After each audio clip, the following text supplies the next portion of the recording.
سب کھڑے نہیں ہو۔ مسلمان دنیا کے ایک بڑے حصے کے اوپر حکومت کر رہے ہیں۔ آپ محنت کریں، آپ کے لیے فائدہ مند ہے۔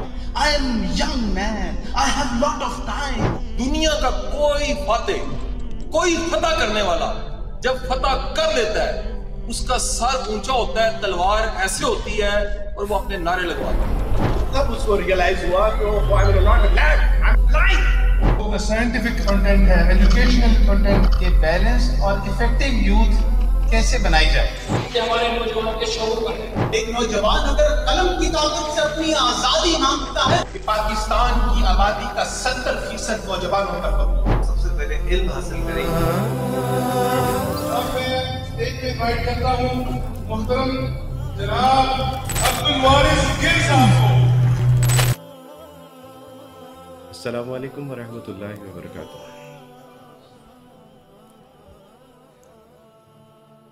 نحمدہ ونصلی علی رسولہ الکریم، اما بعد، اعوذ باللہ من الشیطان الرجیم، بسم اللہ الرحمن الرحیم۔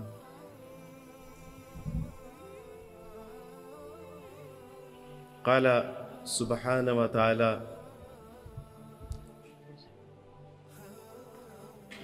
لا تہنوا ولا تحزنوا وانتم الاعلون ان کنتم مؤمنین۔ صدق اللہ العظیم۔ رب اشرح لی صدری ویسر لی امری واحلل عقدۃ من لسانی یفقہوا قولی۔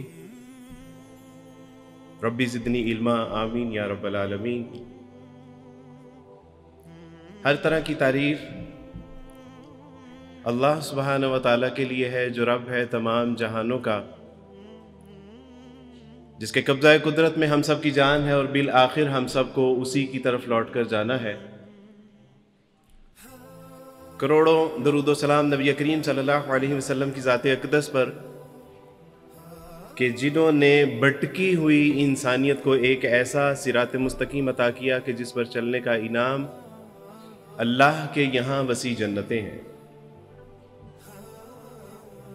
میرے لیے سعادت کی بات ہے کہ میں قوم کے ایک ایسے طبقے کے سامنے بات کرنے جا رہا ہوں کہ جنہوں نے کل کو قوم، ملک، ملت کی قیادت اور سیادت کو سنبھالنا ہے، اور میں پورے وثوق کے ساتھ یہ بات کہنا چاہتا ہوں کہ آج سے ٹھیک 5، 8 یا 10 سال کے بعد آپ میں سے اکثر لوگ یہاں پر لیڈرشپ پوائنٹ آف ویو سے، سیاست کے حوالے سے یا مذہبی رہنمائی کے حوالے سے یہاں پہ کھڑے ہوں گے، اور میں وہاں پر بیٹھ کے آپ کی بات سن رہا ہوں۔